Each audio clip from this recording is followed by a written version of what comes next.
¡Conviva Tijuana! La familia es la fuente del amor, de los valores y de la fe. ¡Conviva Tijuana! Un programa que te ayudará a vivir las virtudes humanas, sociales y religiosas, al rescate de la familia. Conviva Tijuana, al rescate de los valores. Con los profesores Juan y Marta de la Fuente, directores del Colegio Juan Bosco de Tijuana. Caminante, no hay camino. Buenos días, bienvenidos al programa de Conviva Tijuana. Nos da mucho gusto estar aquí una vez más con ustedes este domingo, primer domingo de julio.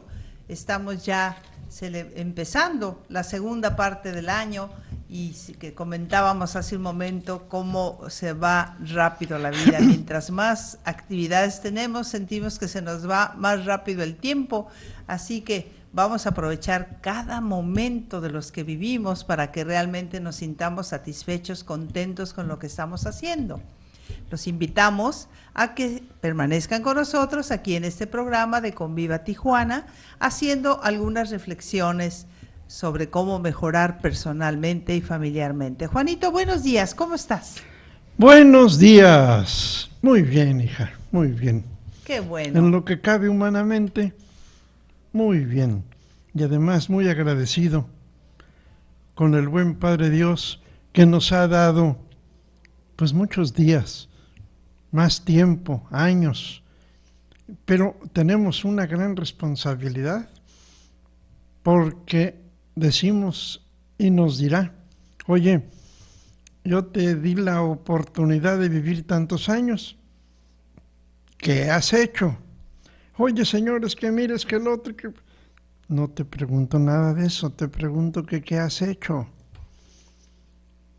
Dios, el buen Padre Dios, Jesús, el Espíritu Santo, se preocupan en lo que cabe la palabra preocupación, porque ahí no vale la palabra preocupación. Pero sí, lo que es para ellos es ¿qué haces? ¿Qué platicas? ¿Qué prometes? Espérate tantito. ¿Qué haces? Lo importante es lo que tú haces, la intención con que lo haces. A lo mejor tampoco le preocupa a la divinidad, a Dios, tus resultados. A lo mejor eso es excelente, pero no es lo esencial. Lo principal es ¿qué haces con el tiempo que te di? ¿Qué haces con las cosas que te he dado? ¿Qué hiciste? Esto fue un paréntesis, una oportunidad que tiene un principio, pero ya no tiene fin. Tiene fin en este mundo, pero en este mundo tuviste tu principio. Empezaste a ser y empezaste a hacer, pero a la final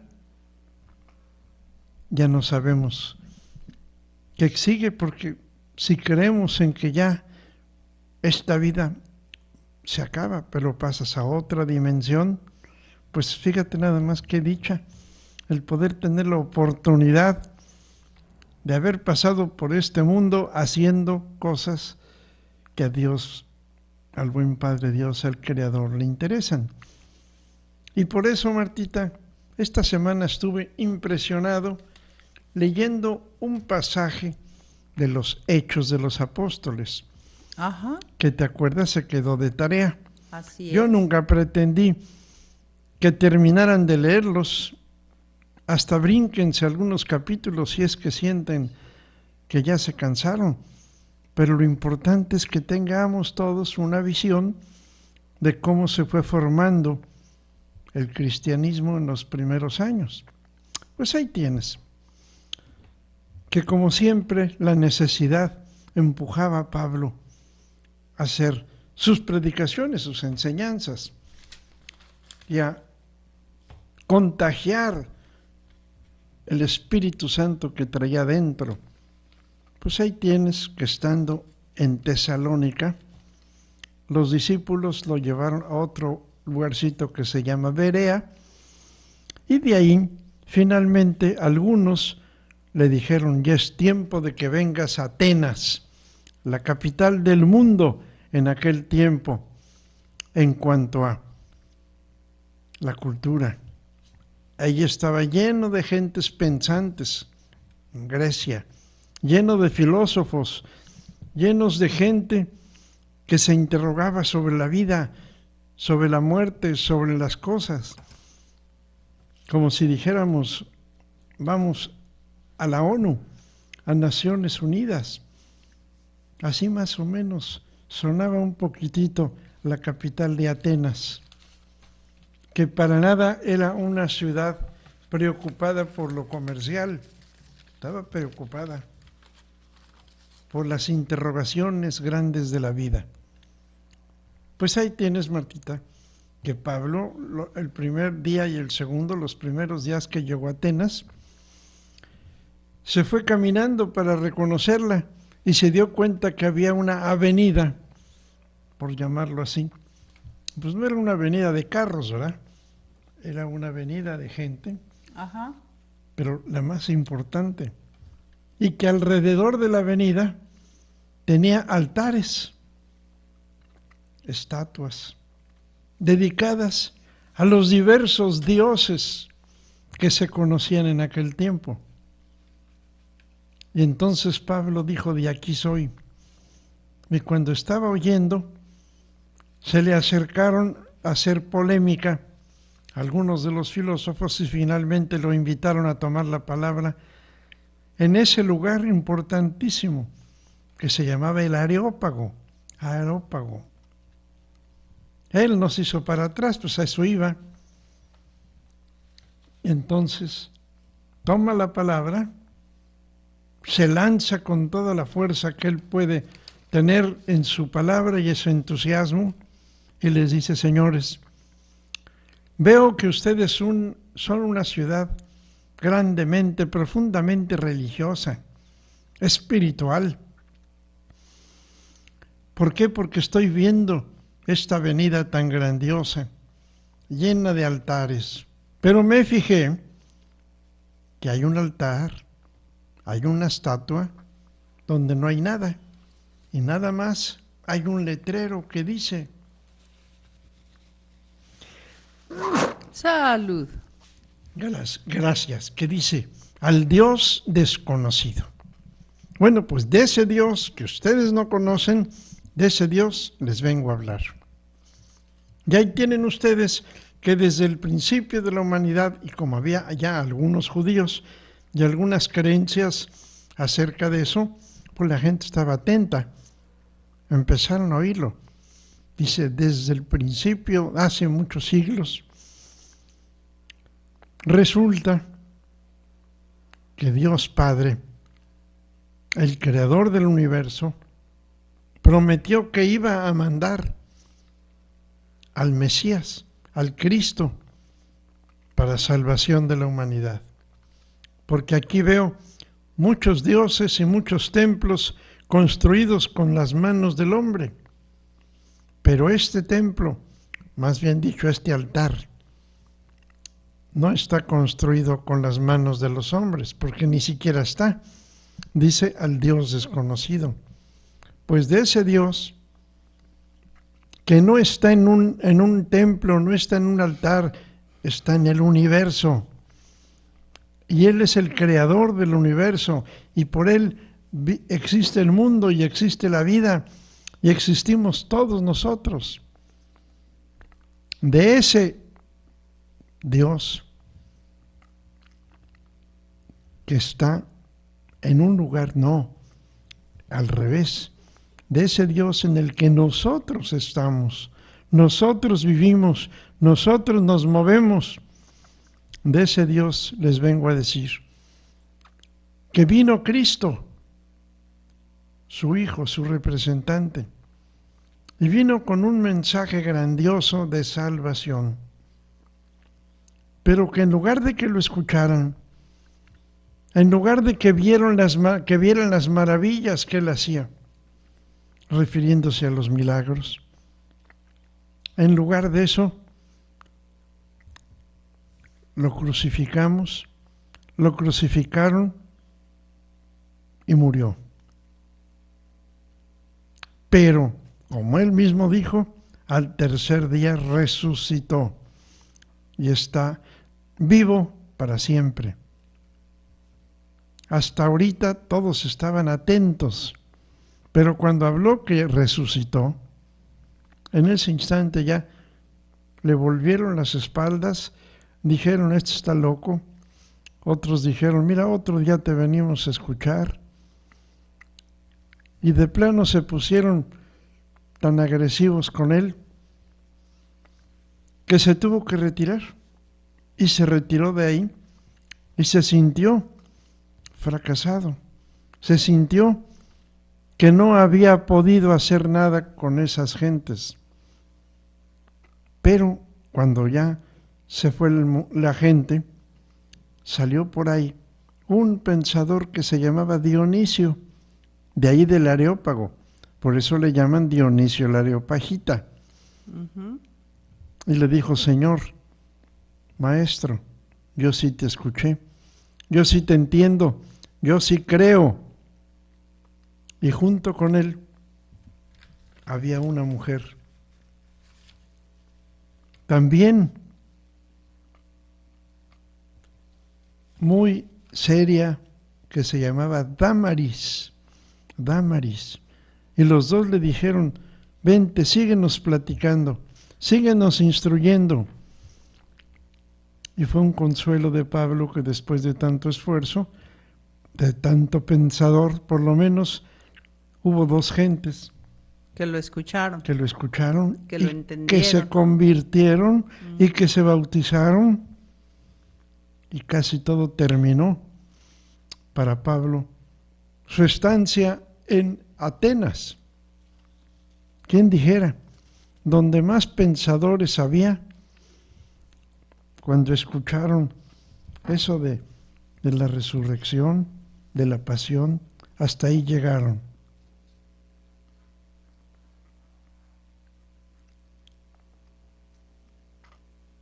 ¿Qué cosa predicaba Pablo? Principalmente que Cristo, Jesús, es el enviado de Dios. Que Cristo Jesús nos da la salvación con sus ejemplos y lo demuestra porque dice que allí están las escrituras de los judíos, que así debía haber sido. Y en fin, lo que él más predicaba. Cristo muere, Cristo padece, pero Cristo resucita y está entre nosotros hasta el final de los tiempos, como él prometió. Y entonces termina su estancia en Atenas y sigue caminando, pero toma una decisión. Voy a predicar especialmente a los gentiles. Los gentiles son los que no sabían nada que tenía que ver con Dios, con el judaísmo, sino que de plano los gentiles era gente que no estaba en ninguna religión, prácticamente eran los paganos. Y ahí termina el viaje, la misión de Pablo en Atenas. Es muy interesante, sobre todo ese discurso y esa forma de empezar llamando la atención. Es una obra de arte como discurso de ese Dios que ustedes no conocen, pero que le levantaron un monumento y que dice al Dios desconocido. De ese Dios les vengo a hablar. Bueno, entre tantas cosas yo me pregunto, de veras, de hecho, no de hablada, de hecho, ¿qué significa Dios para nosotros? ¿Significa el Señor que regala cosas? ¿El Señor al que acudimos porque necesitamos nada más? ¿Cuánta gente hoy en día tiene por Dios a la economía? Tiene por Dios al poder, tiene por Dios a la explotación del hombre, como la frase aquella que decía, Señor, hace 8 días. ¿Cuál, Juanito? Una que me impresionó, que fuimos... Ah, del Dalai Lama, ¿esa? Sí, esa. Sí, es muy profunda porque dice, los hombres fuimos creados para ser amados y las cosas fueron creadas para ser usadas. El problema actual es que nosotros queremos usar a las personas y amar las cosas. Está invertido el fin, Entonces ¿verdad? nuestros ojos, nuestro corazón están volcados hacia lo material, hacia el pan de cada día. Como la gallinita decíamos, que su obsesión es perseguir el maíz de cada día. Así es, antes las personas se preocupaban por ser mejores, por hacer mejores cosas. Y ahora la gente generalmente se preocupa por tener cosas, ¿sí?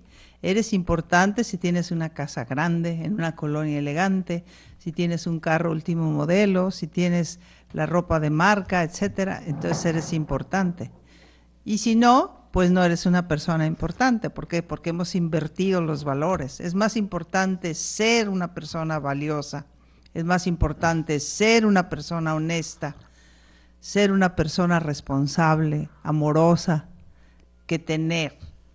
De hecho, si nosotros reflexionáramos un poquito, ¿de qué nos sirve tener un colchón de plumas de ganso, con sábanas de seda y hasta un ventilador ahí o algo que nos esté confortando si estamos enfermos? Es mucho más valioso, mucho más importante tener salud, aunque nuestra cama no sea la más elegante, ¿sí? ¿De qué nos sirve tener un lugar lleno de libros si no lo leemos? Etcétera, ¿sí? Entonces, sí nos hemos enfocado más en tener que en ser. Y como decías, el hombre fue creado para servir, para amar, porque servir y amar es lo mismo. Ajá. Y nosotros queremos que nos sirvan, queremos usar a las personas como objetos. A nosotros nos interesan más lo que nos hace felices y nos hace acumular más cosas. Pero en fin, se está convirtiendo en el discurso de Pablo en el Areópago. A mí me llama también la atención, Juanito, que los griegos hayan tenido el sentido de pensar en que hubiera algún dios que ellos no lo conocieran. Eso también, fíjate que independientemente de que la figura de Pablo es una gran figura, de que lo que estamos resaltando aquí es la labor y el testimonio de los apóstoles, pues también es importante ver cómo este pueblo que desarrolló tanto el pensamiento pudo llegar a esta conclusión de que probablemente hubiera un Dios que ellos no lo conocieran. Eso también creo que vale la pena resaltarlo en este trozo de los Hechos de los Apóstoles. No, y sobre todo que dice el mismo Pablo en su discurso, la humanidad ha venido buscando al verdadero Dios, al creador del universo, y ha venido como cieguito, a tientas, ha venido buscando en un lugar y en otro. Y nosotros ya tuvimos por revelación, sin andar a tientas, sino seguros, mira, este es Dios, este es el Hijo de Dios, esta es la intención que Dios quiere para la humanidad. Eso de que a tientas la humanidad ha venido buscando a Dios es muy interesante, porque imagínate cuántos grupos religiosos ha habido en la humanidad que han estado buscando a Dios. Así es. Pero como dice él, como cieguitos a tientas. Así es. Y fíjate que también es importante resaltar aquí que debemos respetar lo que piensan los demás. Fíjate cómo inclusive el Papa Francisco y el Papa Juan Pablo se han acercado a los ortodoxos, a los judíos y a otras idiosincrasias para unir a la humanidad. O sea, el hecho de que tú pienses de una manera diferente, pues no hace que nos peleemos. Imagínate tantas guerras que ha habido por esas situaciones. Sería mejor que buscáramos la cordialidad y los puntos de unión, no los puntos de desacuerdo, ¿verdad? Sobre todo los que somos cristianos. ¿Tú eres cristiano? ¿Por qué? ¿Porque quieres seguir los pasos de Jesús, que es el camino, la verdad y la vida? ¿Quieres seguir lo que Él quiere? ¿Quieres ir con la naturaleza, con las reglas de la naturaleza? ¿O quieres ir en sentido contrario, contra las leyes de la vida, de la naturaleza? No, tú eres cristiano. Oye, espérate, es que tú eres cristiano católico, ¿verdad? Pues te felicito. Es que tú eres cristiano evangelista, te felicito. Tú eres cristiano metodista, pues, pero eres cristiano. Entonces, si somos todos este grupo de gentes cristianos, pues vámonos uniendo, vamos trabajando por la misma causa, aunque de diferente color. Tú vendrás así como cristiano azul y cristiano verde y cristiano amarillo. No hay la comparación.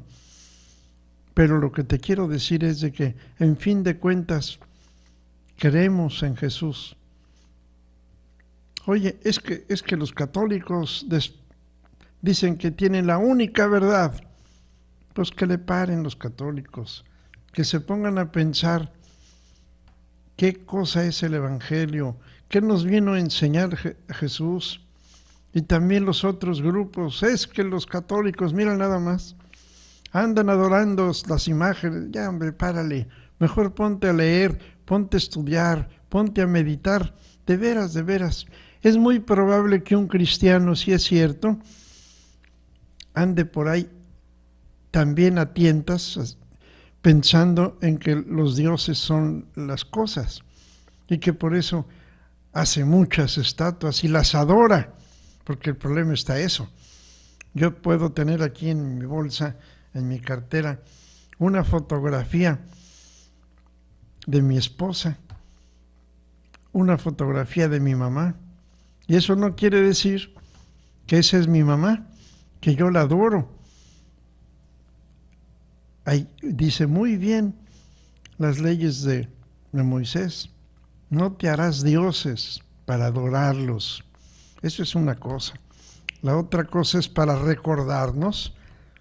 Y ahí tienes que llegamos algunos a pensar y a criticar que no debemos tener una bandera verde, blanca y colorada, y los americanos la suya y los cubanos la suya. ¿Por qué? Porque eso no es la patria. Porque eso quiere decir adorar la bandera. No es cierto. Lee, medita, estudia. Algunos ciudadanos, algunos cristianos cometen esos errores. Es posible. Pero eso no es la esencia del cristianismo. Eso no quiere decir que yo soy más patriota que tú, porque saludo 5 veces a la bandera y tú ninguna. Cálmate. Eso es un símbolo. Atrás de ese símbolo, ¿quién está? Es un símbolo que recuerda a mi madre, a mi esposa, a mis hijos.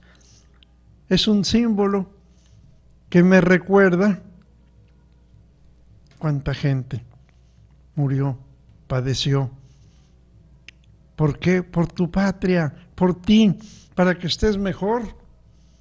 ¿Cuánta gente en la revolución, en la independencia, bueno, en tantos lugares? Los mismos policías. ¿Cuánta gente ha dejado su vida para que tú vivas mejor, para que haya más seguridad? Pues esa gente es la que está representada en esa bandera. Es que yo la defiendo, pues claro que la defiendas, pero no estás defendiendo un trapo, estás defendiendo las creencias, el porqué de toda esa gente. Yo me acuerdo muy bien que mi bisabuela enviudó porque su marido le entró a los balazos. Bueno, pues entonces hay que pensar en la gente que sufrió para darnos una vida mejor, no solamente en el que se murió, sino en la persona que sufrió y padeció, llámese viuda, llámese huérfano, llámese lo que sea. Y si alguno cree que todo está tranquilo, pues nomás que vean, ya son 700 muertitos solamente aquí en Baja California, desde enero hasta ahorita, medio año. ¿Y cuántos habrá en Siria? ¿Cuántos habrá en Pakistán? ¿Cuántos habrá quién sabe dónde? Pues todos esos seres humanos que han hecho algo y que quieren hacer algo porque las cosas caminen de otra manera, hay veces que lo que dan es su vida, pero ya no ven los resultados. Pues por todos esos, acuérdate que en París está un monumentazo grandote, grandote, y ahí hay una lamparita siempre encendida los 365 días del año. Una lámpara encendida que se llama Al Soldado Desconocido, porque algunos militares, generales, soldados han recibido flores, homenajes y todo, pero también hay un soldado por ahí o una gente que no tiene uniforme de soldado, pero murió por la patria. A ese ser humano, a ese soldado, le estamos levantando ese monumento. Ajá. Qué bonita idea de los franceses en ese sentido, señora. Así es. Me impresionó. La verdad que cuando estuve allá hace muchos, muchos años, yo creo que como un siglo, Ajá. lo primero que me nació, además de agradecimiento, una oración por ese soldado desconocido, por esa viuda, por esa novia, a lo mejor por esos hijos, por esos huérfanos, de ese soldado que ni conocimos. En fin, ya me estoy yendo por otro lado, pero que todo ve en la misma línea. Como dices tú, como dijo el Dalai Lama, los hombres hemos sido creados para servir, para amar al ser humano. Y no para servir y amar a las cosas, para que las cosas sean las que sean los dioses desconocidos. Para nada. Bueno, pues sigan leyendo un cachito de vez en cuando de los Hechos de los Apóstoles, para que nos vayamos empapando de cómo fue naciendo el cristianismo, cómo fue naciendo los seguidores, el grupo, la comunidad de esas gentes, y que fue poco a poco, a base de persecuciones, a base de encarcelamientos, a base de sangre, a base de martirio, y también algunos de ellos a base de éxitos. Se fue configurando el grupo que se llamó cristiano. Cuando te pregunten de qué religión eres, no digas católico nada más, di cristiano católico.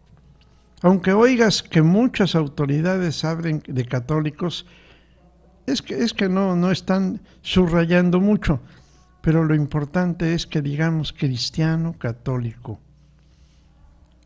¿No se te va a olvidar, señora? No se me va a olvidar, Juanito. ¿De qué religión eres? Cristiano católica, cristiana católica. Eso. Ajá. Total, seguimos todos con la misma intención, con la misma dirección, cumplir la voluntad de Dios. Bueno, pues hasta aquí tengo yo mi discurso acerca de Pablo. Ahora quiero pasar a otro capítulo. ¿Qué nos vas a platicar, Juanito? Bueno, pero tú me vas a ayudar más que nadie. Oh. Quiero platicar de que estamos en fines de curso y que empiezan las vacaciones, como se decía antes, las vacaciones largas. Ahora las vacaciones ya no son tan largas, pero en fin, el periodo de vacaciones. Y el periodo de vacaciones es el periodo en el que las mamás y los papás más van a trabajar. Porque acuérdate que la educación es resultado de aquella palabreja que te inventé, FEA. Ajá. Que dice FEA, la F de familia, la E del estudiante, la E De escuela. de escuela, ya me estoy haciendo bolas. La F de familia, la E de escuela y la A de alumno, de aprendiz. Esos tres elementos se tienen que juntar. Ahorita es momento en que el aprendiz descanse tantito de la escuela y la escuela descanse tantito del aprendiz y se prepare para hacer mejor su labor el año que entra. Y que ahorita nos recargamos más en la familia. Actualmente el problema está grueso porque antes andábamos preocupados de dónde anda mi hijo. Ahorita ya cuando lo vemos que anda con su tablet y que anda con su telefonito, como que él está tranquilo, entonces lo dejamos más. Pero se va enviciando más, se va siendo una adicción ese teléfono. Y no solamente para los hijos. ¿Cuántas personas vemos que van manejando su carro y llevan su teléfono junto? Con peligro del problema del tráfico. ¿Cuántas personas están muy adictas? Vamos al restaurante, ya lo hemos dicho, y si están 4 de la familia ahí sentados, Perdón. 3 están con su taca, taca, taca, taca, taca, taca. Y el cuarto está bobeando porque pues no le hacen caso. Y a lo mejor hasta el cuarto también saca su teléfono. Cada quien con su aparato electrónico. Ajá. Pero cuando vemos una familia o un grupito de amigos discutiendo, platicando, comiendo sabroso, sin ningún aparato que los estorbe, simplemente atentos a la conversación, a la amistad, a la participación, al convivio. Qué bonito. Ajá. Pero en fin, yo veo con tristeza, que hoy en día mucho tiempo se pierde en la escuela, dentro de las aulas, en la enseñanza, por un detalle. Se está perdiendo la disciplina. La disciplina es uno de los valores más grandes que tiene que tener el ser humano en la relación aprendiz-maestro, alumno, capacitador. Se está perdiendo. ¿Por qué se pierde? Porque en primer lugar no hemos entendido bien qué quiere decir disciplina. Y ese valor requiere voltear a ver cuáles son sus factores. La palabra disciplina, igual que la palabra discípulo, significa poner un ambiente propicio para el aprendizaje, un ambiente propicio para la enseñanza. Eso es lo que quiere decir disciplina. Que para eso usas un garrote, bueno, pues entra dentro de la disciplina según tu estilo. Pero eso no es la disciplina. La disciplina es crear un ambiente propicio para que se dé el aprendizaje, para que se dé lo que tiene que darse. Si tú vas a un lugar, señora, donde están bailando, donde están recitando, donde están cantando los actores, y te pones a pegar de gritos o a hacer ruidos o a distraer, pues no pones un ambiente de disciplina, es decir, un ambiente propicio para que exista el arte, para que exista la atención a los artistas, En ese momento, hay veces que en algunos lugares ya es clásico, que decimos primera llamada y la gente se empieza a acomodar en sus asientos. Ajá. Luego segunda llamada y entonces ya les acerca la hora y los actores ya están en los últimos preparativos, ya están casi listos y todavía se mete uno y le arregla el moño a aquella y todavía, a ver, párate acá y así. Finalmente dicen tercera llamada y en ese momento se cierran las puertas. En ese momento ya nadie debe entrar ni debe de salir. En ese momento se va a abrir el telón o se va a poner el orador con su micrófono y ya, ahora sí, todos creamos un ambiente propicio para gozar de esa ópera, un ambiente propicio para oír a ese predicador o a ese orador, para ver qué nos va a decir. Ahora falta la cuarta llamada. ¿A que Tine, sabes cuál es la cuarta llamada? ¿Cuál es la cuarta llamada, Juanito? Que abras el telón de tus orejitas, de tu corazón, y pongas atención a lo que van a decir, porque puede ser que haya silencio, no moleste a nadie, y te estés cabeceando y te estés durmiendo, y tu fantasía y tu mente estén corriendo por todos lados.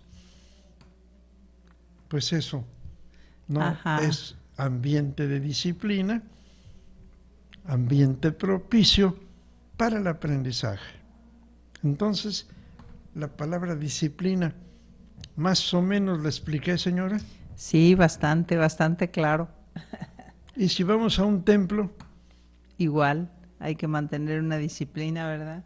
¿cuántas veces vamos al templo y oímos un relajo por todos lados, hable y hable?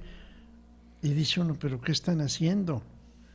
Acuérdense que Jesús entró al templo y encontró a tanta gente, cada quien con sus cosas, y se enojó y los corrió a chicotazos. En cambio nosotros ya no respetamos un templo. Y hablar quedito no quiere decir silencio. La gente cree que porque y wiri, wiri, wiri, habla quedito, ¿qué hable quedito? Ni que nada, no hables. Y todavía algunos sacan su telefonito. Ah, sí. Y por eso hay que enseñarle a los chavitos que desde el principio, cuando entran a un templo, espérate para hablar allá afuera. Primero, para que tú pongas atención, pero segundo, para que respetes al vecino. A lo mejor un vecino está haciendo su oración, está reflexionando, está meditando, está con una pena en su corazón poniéndosela y ofreciéndosela a Dios. Y tú estás distrayendo con tu ruido, con tu plática, con tu habladera.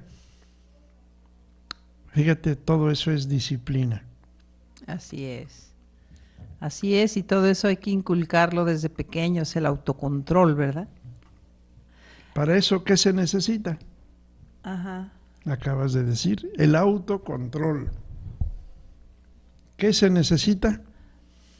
Que aprendamos, que tengamos el hábito de concentrarnos, de pensar, de que en ese momento debo de estar concentrado. El centro, todos mis sentidos hacia allá. Enfocados. Y no estar de veras que con un oído por un lado, con el otro por otro lado, con la imaginación. Ahora, a los niños hay que enseñarles poco a poco a que sepan concentrarse. No digamos a las señoras viejitas, ¿verdad? Que les encanta el cuchicheo. Así es. Ya se me había olvidado la palabra cuchichear. Sí, o que se distrae uno con cómo está vestido el vecino, cómo está sentado el otro, qué tipo de ropa trae la otra persona. Entonces, pues a eso no vamos a un templo, ¿verdad? Ni a eso no vamos tampoco a la escuela. Hay una frase que está escrita en una de las universidades de Inglaterra y que es una frase muy cierta. Dice, es mejor soportar el dolor de la disciplina que soportar el dolor del arrepentimiento. Una persona que tiene disciplina difícilmente se va a arrepentir de sus actos. Entonces, fíjense, es mejor soportar el dolor de la disciplina que soportar el dolor del arrepentimiento. Porque por no tener disciplina, después una persona cae en cometer muchos errores. Ahora, la forma de implantar la disciplina también es muy importante. Fíjate, Juanito, que estaba leyendo un artículo de un autor español que dice que en el 2002 hay dos investigadores importantes. Uno se llama Feinstein y está en la Universidad de Iowa. Otro se llama Gilbert y está en la Universidad de Oxford, que descubrieron que no es bueno implantar acciones negativas para corregir a los niños, es decir, poner a un niño en vergüenza, sacarlo de una actividad, hablarle con palabras fuertes y mucho menos golpearlo. Esto no tiene nada más que ver con la cuestión psicológica, porque a veces pensamos que es por cuestión psicológica o por actitud. Esto más bien tiene que ver con situaciones químicas que genera nuestro propio organismo. Resulta que el sistema límbico, que está creado para que nosotros en un momento de riesgo generemos ciertas respuestas, en el momento en que un niño recibe un castigo de este tipo, entonces el niño empieza a generar dopamina, empieza a generar adrenalina y noradrenalina y se pone en situación de alerta porque siente que va a ser atacado. Entonces, al ponerse en situación de alerta y al sentir que va a ser atacado, o sea, que va a recibir un regaño, que va a tener una mirada fuerte, que lo van a sacar o cualquier situación de esas, entonces el niño automáticamente cierra los canales de aprendizaje. Entonces nosotros queríamos que aprendiera algo. Lo que el niño va a aprender es hacer graciosas huidas cada vez que nosotros hagamos eso. El niño se va a evadir. El niño por salvación propia se va a evadir, ya no nos va a escuchar, ya no va a prestar atención. Él no va a aprender lo que nosotros queremos que aprenda. Dicen estos investigadores, bueno, ¿de dónde sacamos nosotros la conclusión de que esa base de dolor que los niños tienen que aprender? No necesariamente es así. Entonces nos invitan a que sea una disciplina positiva. Ahora la pregunta de los 64,000, bueno, ¿y cómo le hago para hacer una disciplina positiva? Lo primero que tenemos que hacer es ponernos en tono con el niño. Normalmente nosotros estamos más altos, los niños son más pequeños, entonces nos acercamos, ya sea que nos sentemos junto al niño o que le permitamos al niño que se suba en algo que esté a nuestra altura. Verlo a sus ojos, tener un contacto visual con el niño. Y si es posible, inclusive darle un abrazo y decirle, necesito un abrazo. No decirle, tú necesitas un abrazo, niño, porque te estás portando mal, sino decirle, yo necesito un abrazo. Casi nadie se resiste a esa frase. Entonces el niño así como que esperaba que lo iban a regañar y al decirle tú, necesito un abrazo, el niño como que le mueves el entorno y entonces dice, ¿qué está pasando? Bien, lo siguiente es invitarlo a que reflexione en qué se equivocó, qué es lo que no te está gustando, qué es lo que no está bien o por qué le estás pidiendo que haga otra cosa. Si el niño entiende, por ejemplo, ponías tu ejemplo de la iglesia, si el niño entiende que en la iglesia no debe de gritar, ya no lo va a hacer. En cambio, si tú le das un manazo, ¿sí? O si tú le das un jalón, el niño lo que va a hacer es que, como les decía hace un rato, se va a poner en situación de riesgo, va a empezar a generar adrenalina y va a empezar a ver cómo se va de ahí. Entonces, una sería, como decíamos, hacer contacto visual, tratar de ponernos en la misma sintonía que el niño, pedirle que nos permita darle un abrazo, porque nosotros somos los que necesitamos el abrazo. Y también reflexionar, bueno, ¿cómo reacciono yo cuando mi hijo, o mi sobrino, mi nieto o mi alumno no hace lo que yo quiero? Porque todos hacemos las conductas que tenemos por alguna razón, pero también tenemos ganancias secundarias, o a veces no sabemos por qué lo estamos haciendo, pero estamos atrás de esa conducta de indisciplina, siempre hay un mensaje. Entonces nosotros los adultos tratar de ver qué es lo que me está tratando de decir el niño con esa conducta, qué es lo que me está tratando de demostrar el niño o el adulto, porque también a veces no por ser adultos dejamos de ser indisciplinados. Es más difícil ponerle disciplina a un adulto que a un niño. Entonces, si nosotros seguimos estos 3 consejos, se nos va a hacer más fácil implantar la disciplina y se nos va a hacer más fácil comprender al niño y el niño nos va a hacer más caso. Entonces, ojalá hagamos una reflexión antes de darle un grito a los niños, antes de darles un jalón, antes de inclusive darles un golpe. A veces será necesario tomar esas medidas, pero no como sistema recurrente. Más vale sentarse con el niño, platicar con él, decirle, ¿tú qué me sugieres? ¿Cómo podemos resolver esta situación? O preguntarle de plano, ¿por qué estás gritando? A veces nosotros no vamos a saber hasta que no le preguntemos qué es lo que está pasando. Entonces, ojalá tomemos en cuenta estas reflexiones que nos hacen estos 2 investigadores, para que cuando nosotros hagamos una corrección, no la hagamos a gritos, no la hagamos a malos modos. Le podemos decir a un chiquitín, te invito a que vayas a lavarte las manos antes de trabajar, porque mira, tu cuaderno se está ensuciando. A decirle, qué cochino eres, mira qué mala presentación de tus trabajos, siempre lo haces muy mal, ¿cómo le voy a hacer contigo? Ya no hay qué hacer contigo. Son 2 maneras totalmente diferentes de hacer la misma invitación, ¿verdad? Yo creo que si nosotros estuviéramos en el lugar del niño, nos gustaría más que nos dijeran la primera, ¿verdad? Ve y lávate las manos, a que nos estuvieran diciendo de una manera negativa que estamos trabajando con las manos sucias. ¿Tú qué piensas de esto, Juanito? Pues muchas cosas pienso. En primer lugar, pienso que hay que hacerle caso a la ciencia de la educación. La educación es una ciencia. La pedagogía es una ciencia. ¿Y la ciencia qué quiere? Que sigas por los resultados. Que lo que da más resultado, eso es lo conveniente en ese momento y de esa manera. ¿Te acuerdas que antes decían la letra con sangre entra? Ajá. Bueno, en algún tiempo les dio resultado.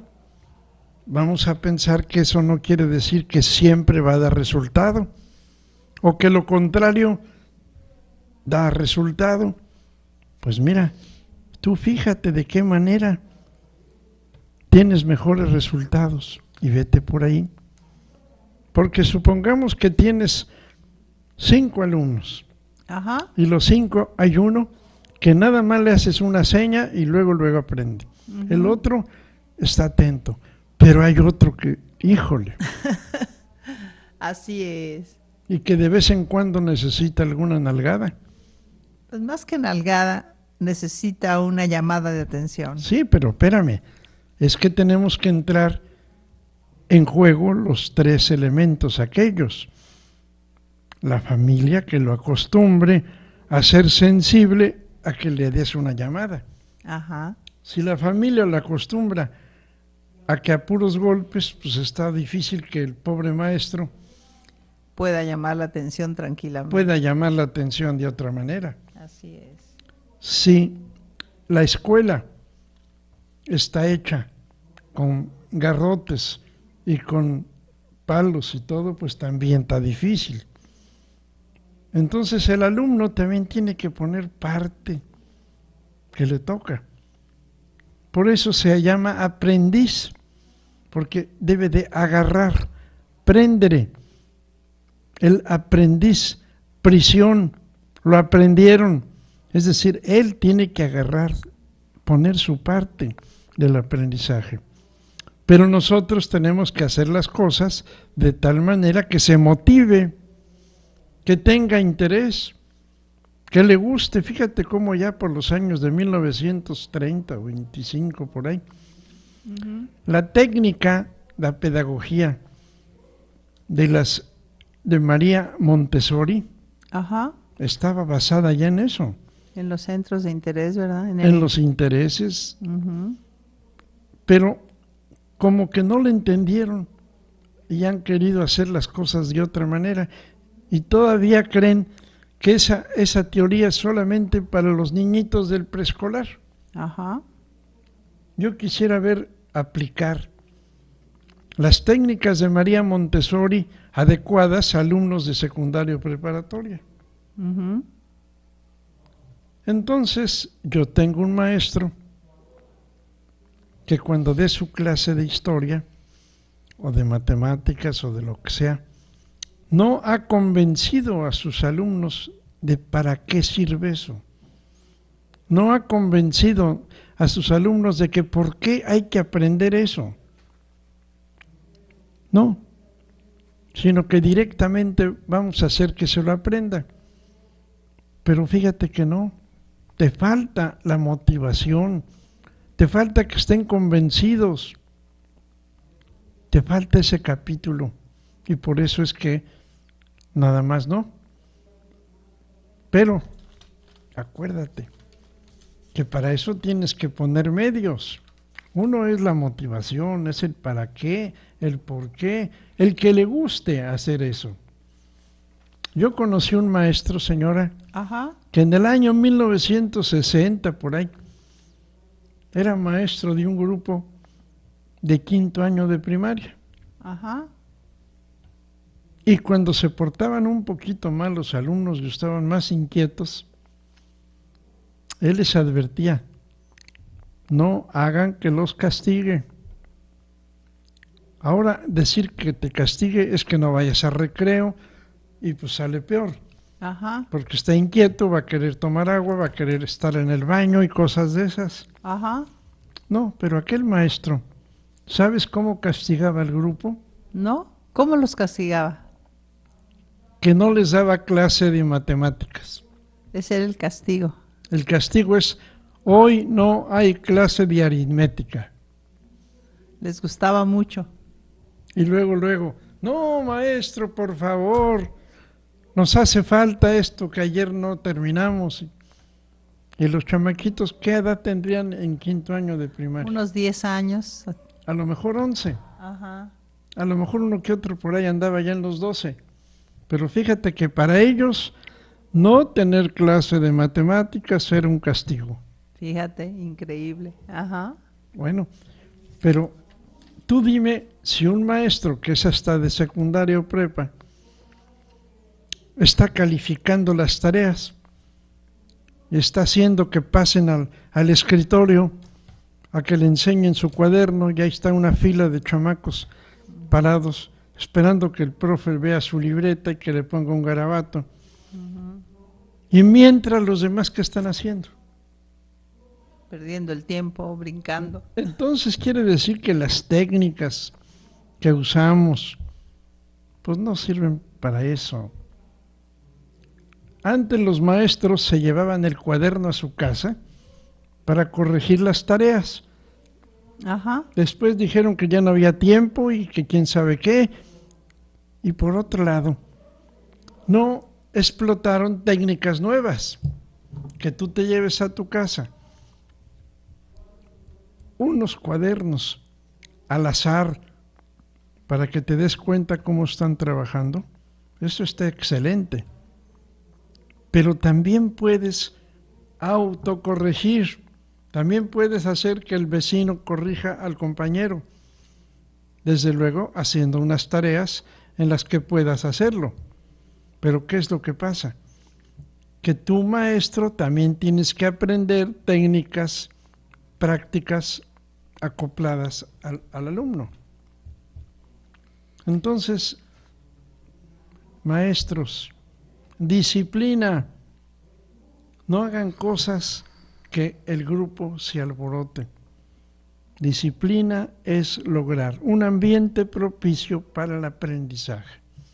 ¿Estás de acuerdo, señora Martita? Así es, Juanito, así es. Pues qué reflexiones tan profundas, tan interesantes. Aprendimos de Pablo, aprendimos del Dios desconocido, aprendimos de disciplina. Juanito, pues qué bien, nos dejaste retroalimentados para esta semana.